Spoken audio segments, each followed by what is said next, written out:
साथियों नमस्कार, स्वागत है आपका अपने चैनल सक्सेस जंक्शन एक कदम सफलता की ओर में। और हम लेकर के आ गए हैं सभी प्रतियोगी परीक्षाओं की दृष्टि से अति महत्वपूर्ण 360 डिग्री करंट अफेयर्स। यानी कि यहाँ पर आपको हर एक प्रश्न के बारे में डिटेल में जानकारी दी जाएगी, जिससे अगर उससे संबंधित कोई अन्य प्रश्न भी आपकी परीक्षा में देखने को मिलता है तो आप उसे भी बड़ी आसानी से सॉल्व कर सकते हैं। तो चलिए बिना समय गवाए हुए सीधे अपने सेशन की ओर चलते हैं और आपको बताते हैं कि आज के सेशन में क्या क्या होने वाला है। आइए देखते हैं। देखिए, तो टुडे सेशन की बात करते हैं तो सबसे पहले यस्टरडे का रिवीजन कराया जाएगा। यानी कि कल हमने जो आपको करंट अफेयर कराई है उसमें से रैंडमली 3 प्रश्न आपसे पूछे जाएंगे और आपको अपने आप को ये खुद ये चेक करना है कि कल वाली करंट अफेयर आपको याद है या फिर नहीं याद है। उसके बाद टुडे करंट अफेयर यानी आज की करंट अफेयर के महत्वपूर्ण प्रश्न, उनके बारे में डिटेल में इन्फॉर्मेशन एक एक पॉइंट टू पॉइंट जानकारी आपको दी जाएगी।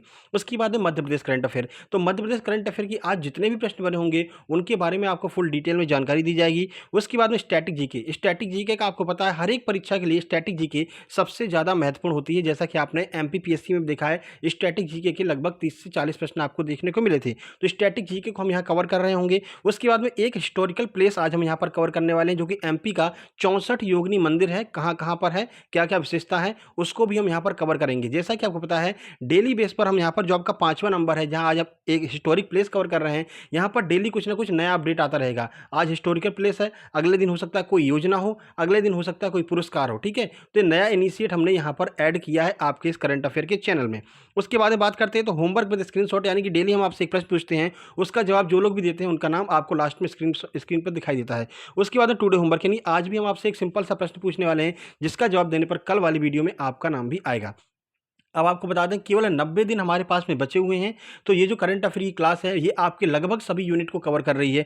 यूनिट 8 को तो कवर कर ही रही है, क्योंकि इसमें आपका स्पोर्ट्स भी रहेगा, एमपी भी रहेगा और डेली करंट अफेयर भी रहेगी। साथ ही साथ में हिस्टोरिकल प्लेस को हम कवर कर रहे हैं, यानी कि आपका यूनिट 1 में जो पर्यटन दिया हुआ है उसको भी हम यहाँ पर कवर करने वाले हैं। क्योंकि जैसा आपको पता है परसों जो आपका एमपीपीएससी का एग्जाम हुआ था उसमें 108 भगवान वाला जो मंदिर पूछा गया था उज्जैन में जो स्थित है, तो ऐसे मंदिरों को भी हम यहाँ पर कवर कर रहे होंगे करंट अफेयर के अंतर्गत ही। ठीक है, तो शुरुआत करते हैं बिना समय गवाए हुए। आइए देखते हैं सबसे पहले रिवीजन का पहला प्रश्न। देखिए, दुनिया का पहला 3D प्रिंटेड स्टील पुल कहां पर खोला गया है? तंजानिया, उलान बटोर, नीदरलैंड या फिर टोक्यो? आंसर की बात करते हैं, सही आंसर सी, यानी कि नीदरलैंड में दुनिया का पहला 3D प्रिंटेड स्टील पुल खोला गया है। आगे बढ़ते हैं। देखिए, अभी हाल ही में राष्ट्रपति भवन में किस बैंक की पहली शाखा खोली गई है? पीएनबी, एसबीआई, आईसीआईसीआई या फिर एचडीएफसी? आंसर की बात करते हैं, सही आंसर बी, यानी कि एसबीआई की पहली ब्रांच ऐसी है जो राष्ट्रपति भवन में खोली गई है। आगे बढ़ते हैं और अगला प्रश्न देखते हैं। अभी हाल ही में भारतीय रेलवे ने किस देश को 200 मीट्रिक टन एलएमओ पहुंचाया, यानी कि लिक्विड मेडिकल ऑक्सीजन जो है पहुंचाया है? ऑप्शन ए है बांग्लादेश, ऑप्शन बी है Nepal, option C Bhutan, option D Pakistan. Answer की बात कर लेते हैं, सही आंसर है ए, यानी कि बांग्लादेश को हमने 200 मीट्रिक टन एलएमओ पहुंचाया। ठीक है, तो ये आपका रिवीजन यहाँ पर समाप्त होता है कल वाले प्रश्नों का। आइए शुरू करते हैं। 27 जुलाई 2021 एमपी करंट मतलब टुडे करंट अफेयर, सारी जानकारी आपको एक एक प्रश्न के बारे में दी जाएगी। आइए देखते हैं पहला प्रश्न। तो काकतीय रुद्रेश्वर मंदिर को अभी हाल ही में यूनेस्को ने विश्व धरोहर स्थल में अंकित किया है। यह किस राज्य में स्थित है? तमिलनाडु, राजस्थान, तेलंगाना या फिर केरल? तो बताइए किस राज्य में स्थित है काकतीय रुद्रेश्वर मंदिर, जिसको अभी हाल ही में यूनेस्को ने अपने विश्व धरोहर सूची में अंकित किया है? आइए आंसर देख लेते हैं। सही आंसर सी, यानी कि तेलंगाना में यह मंदिर स्थित है। चलिए इस प्रश्न के बारे में कुछ आपको जानकारी देते हैं। तो देखिए, काकतीय रुद्रेश्वर मंदिर, जिसे रामप्पा मंदिर भी कहते हैं, को यूनेस्को ने विश्व धरोहर स्थल में अंकित किया है और यह तेलंगाना राज्य में स्थित है। अब देखिए, अब भारत का यह 39वां विश्व धरोहर स्थल हो जाएगा, यानी कि इसको ऐड करने के बाद में यूनेस्को में भारत के 39 विश्व धरोहर स्थलों को शामिल किया जा चुका है। ठीक है, यह मंदिर दीवारों, खंभों और छतों के साथ 6 फुट ऊंचे तारे के आकार के चबूतरे पर निर्मित किया गया है। बहुत भव्य यह मंदिर है, तेलंगाना में स्थित है। अब यूनेस्को की स्टैटिक बातें कर लेते हैं। तो यूनेस्को की स्थापना 16 नवंबर 1945 को की गई थी। मुख्यालय कहाँ पर है? तो फ्रांस की राजधानी पेरिस में जो है इसका मुख्यालय है। पेरिस सीन नदी के किनारे है। ठीक है, एफिल टावर कहाँ पर है? ये भी आपका पेरिस में ही है। तो चलिए आगे बढ़ते हैं और अगला प्रश्न देखते हैं। देखिए, तो नदी को जानो ऐप किस मंत्री के द्वारा लॉन्च किया गया है? राजनाथ सिंह, धर्मेंद्र प्रधान, पीयूष गोयल या फिर निर्मला सीतारमण? आइए आंसर देख लेते हैं। सही आंसर बी, यानी कि धर्मेंद्र प्रधान के द्वारा नदी को जानो ऐप विकसित किया गया है। चलिए इस ऐप के बारे में कुछ जानकारी आपको देते हैं। तो देखिए, शिक्षा मंत्री, पहला प्रश्न यहाँ से क्लियर हो जाएगा आपका कि धर्मेंद्र प्रधान इस समय वर्तमान में कौन सा कार्यभार संभाल रहे हैं। तो शिक्षा मंत्री धर्मेंद्र प्रधान ने 25 जुलाई 2021 को नदी को जानो ऐप लॉन्च किया है। इस ऐप का उद्देश्य पूरे भारत में नदियों के बारे में जानकारी इकट्ठा करना है। यह ऐप नदियों के भौगोलिक, स्थानीय जल स्तर पर प्रदूषण के स्तर को एकत्र करेगा और भारत का कोई भी छात्र इसमें जानकारी अपलोड कर सकता है। ठीक है, तो जैसे कि आप बनारस के रहने वाले हैं, ठीक है, आपके बगल में कोई नदी बह रही है तो उसका स्तर क्या है, उसमें कितना प्रदूषण है, इसको आप इस ऐप पर अपलोड कर सकते हैं। चंबल के बगल से रह रहे हैं तो चंबल की सारी जानकारी आप अपलोड कर सकते हैं। तो सभी के लिए ओपन रहेगा नदी जानो ऐप। ठीक है, चलिए आगे बढ़ते हैं और अगले प्रश्न की ओर चलते हैं। देखिए, भारत की सबसे उम्रदराज छात्रा भागीरथी अम्मा का निधन हो गया, वे कितने साल की थीं? 100 साल, 115 साल, 107 साल या फिर इनमें से कोई नहीं। आंसर की बात करते हैं, सही आंसर सी यानी कि 107 साल की भागीरथी अम्मा का भी हाल ही में निधन हो गया। और आपने कुछ समय पहले ही एमपीपीएससी का एग्जाम दिया, उसमें देखा था कि भूरी बाई के बारे में पूछा गया था। तो याद रखिएगा, भूरी बाई चित्रकारी से संबंधित थी, इसलिए यह प्रश्न भी आपके लिए महत्वपूर्ण बन सकता है क्योंकि इन्हें नारी शक्ति पुरस्कार से सम्मानित किया गया है इन अम्मा जी को। ठीक है, चलिए इस प्रश्न के बारे में पूरी जानकारी आपको देते हैं। तो भारत में परीक्षा देने वाली सबसे उम्रदराज महिला भागीरथी अम्मा का उम्र संबंधी बीमारियों की वजह से निधन हो गया, वे 107 साल की थीं। ठीक है, केरल के कोल्लम जिले की रहने वाली अम्मा ने 105 साल की उम्र में अपनी शिक्षा जारी रखने का फैसला किया था।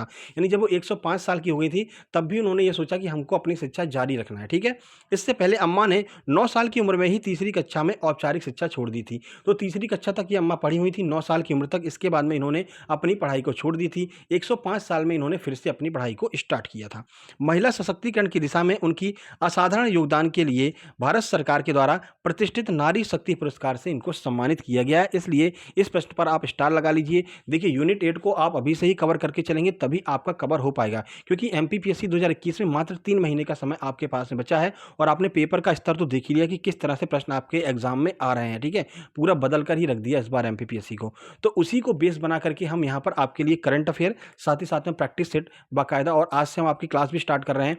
जितने भी संभाग हमारे मध्य प्रदेश में है उन संभाग की डीपली जानकारी, उनके अंदर जो भी जिले हैं उनकी डीपली जानकारी, पूरी डीपली जानकारी हम आपको यहाँ पर देने वाले हैं। क्योंकि 34 प्रश्न एमपी से डायरेक्ट और 4 प्रश्न एमपी करंट अफेयर, यानी कुल मिलाकर के 38 से 40 प्रश्न आपको एमपी के देखने को इस बार मिले हैं एमपीपीएससी में। ठीक है, तो याद रखिएगा सारी चीज़ें आपके लिए महत्वपूर्ण है। ये करंट अफेयर की क्लास आपके लिए बहुत ज़्यादा महत्वपूर्ण है क्योंकि इसमें हम एमपी करंट को भी कवर कर रहे हैं और ऐतिहासिक स्थलों को भी कवर कर रहे हैं। ठीक है, चलिए आगे बढ़ते हैं। देखिए अगला प्रश्न, कारगिल विजय दिवस कब मनाया जाता है? 26 जुलाई, 20 जुलाई, 23 मार्च या फिर 16 अप्रैल? आइए आंसर की बात करते हैं। सही आंसर है ए यानी कि 26 जुलाई को कारगिल विजय दिवस मनाया गया है। कुछ जानकारी आपको देते हैं। देखिए, तो पूरे देश में 26 जुलाई 2021 को कारगिल विजय दिवस की 22वीं वर्षगांठ मनाई गई है। तो स्टार लगा लीजिए, 22वीं वर्षगांठ मनाई गई है।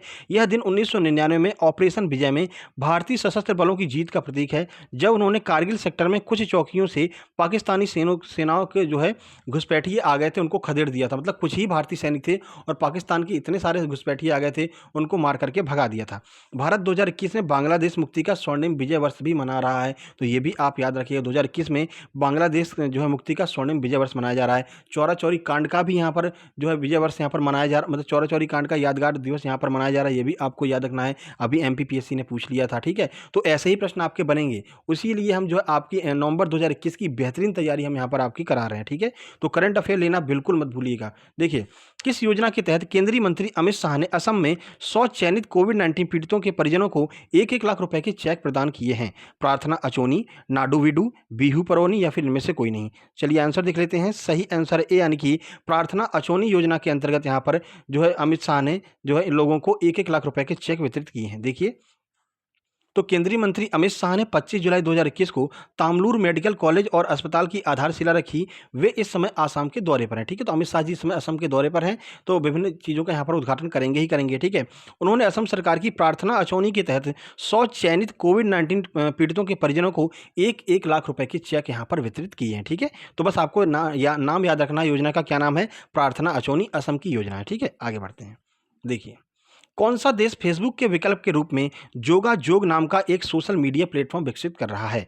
जापान, बांग्लादेश, चीन या फिर उत्तर कोरिया। आंसर की बात करते हैं, सही आंसर बी यानी कि बांग्लादेश यहाँ पर जोगाजोग नाम से एक सोशल मीडिया प्लेटफॉर्म विकसित कर रहा है। और हमारा जो लिटिल गुरु है वो भी बांग्लादेश ने अपनाया है और संस्कृत जो है लिटिल गुरु के थ्रू लोगों को सिखाई जा रही है बांग्लादेश में, ये भी आपको याद रखना है। चलिए इस प्रश्न के बारे में कुछ जानकारी आपको देते हैं। तो देखिए, बांग्लादेश सरकार फेसबुक के विकल्प के रूप में जोगाजोग नाम का एक सोशल मीडिया प्लेटफॉर्म विकसित करने के लिए कार्य कर रही है। यह प्लेटफॉर्म स्थानीय उद्यमियों को किसी विदेशी प्लेटफॉर्म पर निर्भर हुए बिना सूचना और डाटा को साझा करने के लिए अपना खुद का मार्केट प्लेस बनाने में मदद करेगा। ठीक है, और एक और यहाँ पर ऐप विकसित किया जा रहा है। तो साथ ही साथ सरकार व्हाट्सएप के विकल्प के रूप में एक संचार ऐप अल्पन का विकास कर रही है। ठीक है, तो ये बहुत अच्छा इनिशिएट है कि हमारी चीज़ें हमारे तक ही सीमित रहें।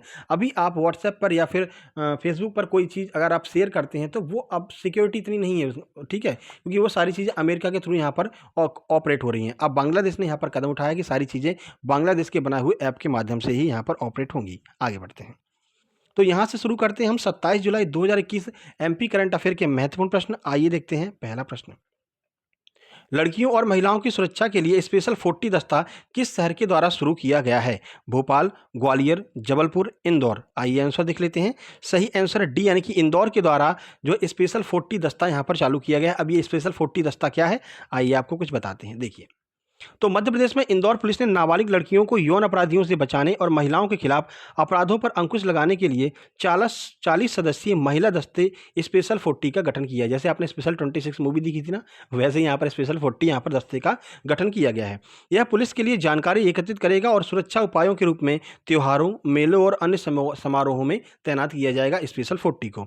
यह दस्ता झुग्गी बस्तियों में रहने वाली लड़कियों को बैड टच, गुड टच और यौन उत्पीड़न को रोकने के तरीकों के बारे में भी बताएगा। तो याद रखिएगा, स्पेशल 40 कहां पर चालू किया गया है? मध्य प्रदेश में। सर मध्य प्रदेश में भी कहां पर? तो मध्य प्रदेश के इंदौर शहर में स्पेशल 40 को चालू किया गया है। ठीक है, आगे बढ़ते हैं। देखिए अगला प्रश्न, मध्य प्रदेश के किस जिले में स्वयं सिद्धा ग्रामीण मार्ट का शुभारंभ किया गया है? मुरैना, भिंड, खंडवा या फिर खरगोन। आंसर की बात करते हैं, सही आंसर सी यानी कि खंडवा में स्वयं सिद्धा ग्रामीण मार्ट का शुभारंभ किया गया है। देखिए क्या है ये, तो खंडवा जिले के पुनासा ब्लॉक के ओमकारेश्वर में नाबार्ड के सहयोग से स्वयं सिद्धा ग्रामीण मार्ट का शुभारंभ किया गया है। ग्रामीण मार्ट में लगभग 180 स्वयं सहायता समूहों के उत्पादों की बिक्री की जाएगी। यानी कि जैसे कि आंवले का अचार हो गया, आंवले का मुरब्बा हो गया, पापड़ हो गए, इन सारी चीज़ों की बिक्री जो है वो यहाँ पर ग्रामीण मार्ट में की जाएगी। ठीक है, शुरुआत किसने की है? तो नाबार्ड के माध्यम से। तो नाबार्ड के स्टैटिक प्रश्नों को देख लेते हैं। नाबार्ड के चेयरमैन हैं गोविंद राजुलू चिंताला। नाबार्ड की स्थापना 1982 में हुई थी और मुख्यालय कहाँ पर है नाबार्ड का? तो मुंबई में, मुंबई महाराष्ट्र में जो है नाबार्ड का मुख्यालय है, आपको याद रखना है। ठीक है, आगे बढ़ते हैं और अगला प्रश्न देखते हैं। देखिए, देवारण्य योजना की शुरुआत मध्य प्रदेश सरकार के द्वारा किसकी आर्थिक स्थिति सुधारने के लिए की गई है? महिलाओं के लिए, चंबल के घड़ियालों के लिए, आदिवासी समूहों के लिए या फिर चिड़ियाघर के जानवरों के लिए। आइए आंसर देख लेते हैं। सही आंसर सी यानी कि आदिवासी समूहों की आर्थिक स्थिति को सुधारने के लिए यहाँ पर देवारण्य योजना की शुरुआत की गई है। क्या है ये योजना, तो देखते हैं। तो मध्य प्रदेश में आदिवासी समाज की आर्थिक स्थिति को सुधारने के लिए सरकार देवारण्य योजना लेकर के आई है। इसके तहत इस वर्ग के लोग औषधि और सुगंधित पौधों की खेती, भंडारण, प्रसंस्करण करेंगे और इन पर आधारित उद्योग भी लगा सकते हैं। कौन? आदिवासी लोग, और इनकी सहायता मध्य प्रदेश सरकार के द्वारा की जाएगी। आयुष विभाग की इस योजना को सोमवार को मंजूरी मिल गई है। तो याद रखिएगा, ये योजना किसकी है? आयुष विभाग के द्वारा इस योजना को ऑपरेट किया जा रहा है। ये भी आपको अपने माइंड में सेट कर लेना है। ठीक है, चलिए आगे बढ़ते हैं। यहाँ से शुरू करते हैं स्टैटिक जीके की छुपा रुस्तम क्लास। सभी परीक्षाओं के लिए बहुत ज़्यादा महत्वपूर्ण है। बार बार स्टैटिक जीके के प्रश्न परीक्षाओं में पूछे जाते हैं। आपने अपने एमपीपीएससी के एग्जाम में देख ही लिया होगा। ठीक है, चलिए देखते हैं पहला प्रश्न। निम्नलिखित में से कौन सा वेद जादुई अनुष्ठान और आकर्षण के बारे में बताता है? सामवेद, यजुर्वेद, अथर्ववेद या फिर ऋग्वेद। चलिए आंसर देख लेते हैं। सही आंसर सी यानी कि अथर्ववेद में यहाँ पर जादुई अनुष्ठान और आकर्षण के बारे में बताया गया है। अथर्ववेद को कभी कभी विद्वानों के द्वारा जादुई सूत्रों का वेद भी कह दिया जाता है। तो याद रखिएगा, यह प्रश्न बन सकता है कि जादुई सूत्रों का वेद कौन सा है? वो भी आपका अथर्ववेद है। और अथर्ववेद में ही एकमात्र ऐसा वेद है जिसमें जादुई अनुष्ठान और आकर्षण के बारे में बताया गया है। ठीक है, आगे बढ़ते हैं, अगला प्रश्न देखते हैं। श्रीलंका का राष्ट्रीय फल कौन सा है? कटहल, आम, ड्रैगन फ्रूट या फिर नारियल। चलिए आंसर देख लेते हैं। सही आंसर है ए यानी कि जो कटहल है वो श्रीलंका का राष्ट्रीय फल है। अभी तक आपको पता नहीं होगा श्रीलंका के राष्ट्रीय फल के बारे में, ठीक है ना। तो कटहल जो है वो श्रीलंका का राष्ट्रीय फल है। कटहल श्रीलंका का राष्ट्रीय फल है। श्रीलंका की राजधानी की बात कर लेते हैं तो श्री जयवर्धनेपुरे कोट्टे और कोलंबो, ये दो राजधानी जो है श्रीलंका की हैं। ये आपको याद रखना है। आगे बढ़ते हैं, अगला प्रश्न है, इनमें से किसके द्वारा राज्यसभा के सदस्यों को चुना जाता है? विधानसभा क्षेत्रों में मतदाताओं के द्वारा, संसदीय निर्वाचन क्षेत्रों में मतदाताओं के द्वारा, लोकसभा सदस्यों के द्वारा या फिर विधानसभा के सदस्यों के द्वारा, जिन्हें विधायक कहते हैं। चलिए आंसर देख लेते हैं इसका। सही आंसर डी यानी कि विधानसभा के सदस्यों के द्वारा, जिन्हें हम विधायक कहते हैं, उनके द्वारा भारतीय संसद में लोकसभा के सदस्यों को यहाँ पर चुना जाता है। लोकसभा, राज्यसभा मतलब भारत के राष्ट्रपति। देखिए लोकसभा में कौन, मतलब भारतीय संसद में कौन-कौन होते हैं, माफ़ कीजिएगा, तो भारतीय संसद में लोकसभा होती है, राज्यसभा होती है और भारत के राष्ट्रपति होते हैं, 3 लोग होते हैं, ठीक है? राज्यसभा को ऊपरी सदन कहा जाता है और भारतीय संसद में इसे बुजुर्गों का घर भी कहा जाता है। तो कभी-कभी प्रश्न पूछ लिया जाता है कि भारतीय संसद में बुजुर्गों का घर किसे कहा जाता है, राज्यसभा या लोकसभा को? तो याद रखिएगा राज्यसभा, जिसे उच्च सदन और बुजुर्गों का घर भी कहा जाता है, ठीक है? आगे बढ़ते हैं। तो ये आपका स्पेशल सेगमेंट है, जहाँ पर हम एक यहाँ पर ऐतिहासिक मंदिर होगा या ऐतिहासिक धरोहर होगी, उसकी बात करेंगे और आपका यूनिट 1 जो पर्यटन वाला जो चीज़ है, उसको हम यहाँ पर कवर करेंगे। तो देखिए आज हम बात करने वाले हैं 64 योगिनी मंदिर के बारे में। तो देखिए मध्य प्रदेश में 3 स्थानों पर 64 योगिनी मंदिर स्थित है। कहाँ-कहाँ पर? तो याद रखिएगा खजुराहो, जबलपुर और मुरैना, इन 3 स्थानों पर जो है 64 योगिनी मंदिर स्थित है। देखिए तो मुरैना के पड़ावली में स्थित 64 योगिनी मंदिर को देखते हुए भारत का संसद भवन बनाया गया है। तो मुरैना वाले 64 योगिनी की विशेषता क्या हो गई? इस मंदिर को देखते हुए ही भारत का संसद भवन का निर्माण किया गया है। मुरैना के पड़ावली में स्थित है यह मंदिर, ठीक है? आगे बढ़ते हैं। खजुराहो की बात कर लेते हैं। तो खजुराहो का 64 योगिनी मंदिर एक देवी का ध्वस्त मंदिर है, स्वस्थ नहीं, ध्वस्त मंदिर है। यह इन सब मंदिरों में सबसे पुराना है और एकमात्र ऐसा मंदिर है जिसका प्लान आयताकार है, यानी कि जो बेस है उसका वो आयताकार है। ये 64 योगिनी मंदिर की विशेषता है, खजुराहो वाले मंदिर की विशेषता। अब आपको कमेंट बॉक्स में कमेंट करके ये बताना है कि खजुराहो के मंदिरों का निर्माण किस वंश के शासकों के द्वारा कराया गया था। यही आज का आपका प्रश्न है, जिसका जवाब देने पर कल वाली वीडियो में आपका नाम भी आएगा, ठीक है? आगे बढ़ते हैं। जबलपुर की बात कर लेते हैं। तो जबलपुर में गौरी शंकर 64 योगिनी मंदिर स्थित है। इसका निर्माण त्रिपुरी के कलचुरी शासक युवराज देव के द्वारा करवाया गया था। तो ये कुछ महत्वपूर्ण फैक्ट हैं जो कि आपसे परीक्षा में पूछे जा सकते हैं। तो इस तरह से हम डेली एक ऐतिहासिक स्थलों को यहाँ पर कवर करेंगे, जिससे कि 90 दिन के अंदर ज़्यादा से ज़्यादा चीज़ें जो हैं हमारे एमपीपीएससी 2021 की हम कवर कर सकें, ठीक है? तो चलिए आगे बढ़ते हैं और देखते हैं अगला सेगमेंट क्या है। तो अगला सेगमेंट है कल के प्रश्न का उत्तर, यानी कल हमने जो प्रश्न पूछा था कि विश्व का पहला टीका किसने बनाया था, तो इसका आंसर है एडवर्ड जेनर ने विश्व का पहला टीका बनाया था। वो टीका किसका था? तो चेचक रोग के लिए उन्होंने टीका बनाया था, जिसे स्मॉल पॉक्स भी कहते हैं। किस किसने आंसर दिया, आइए देखते हैं। तो साक्षी दुबे ने बिल्कुल सही आंसर दिया है कि 1793 में चेचक के टीके के लिए यहाँ पर खोज की गई थी एडवर्ड जेनर के द्वारा। उसके बाद देव शर्मा ने बिल्कुल सही बताया, चेचक के टीके की खोज एडवर्ड जेनर ने की थी। उसके बाद पूजा दांगी ने बताया सर मेरी कल का एग्जाम में 63 क्वेश्चन सही हैं। थैंक यू सो मच, इसी तरह हमारी हेल्प करते रहिए, बहुत बहुत धन्यवाद आपका। जैसा कि हमने आपको बताया अपनी जो सक्सेस जंक्शन की वीडियो थी, प्रैक्टिस सेट थे, उसमें से बहुत सारे प्रश्न आपके एमपीपीएससी के एग्जाम में देखने को मिले हैं। लोगों को बहुत सहायता मिली है, तो इससे हमको भी अच्छा लगता है कि चलो हम किसी के तो काम आए, है ना? चलिए उसके बाद सपना टारगेट एमपी स्टेट ने थैंक यू सर कहा है, बहुत बहुत धन्यवाद आप लोगों का।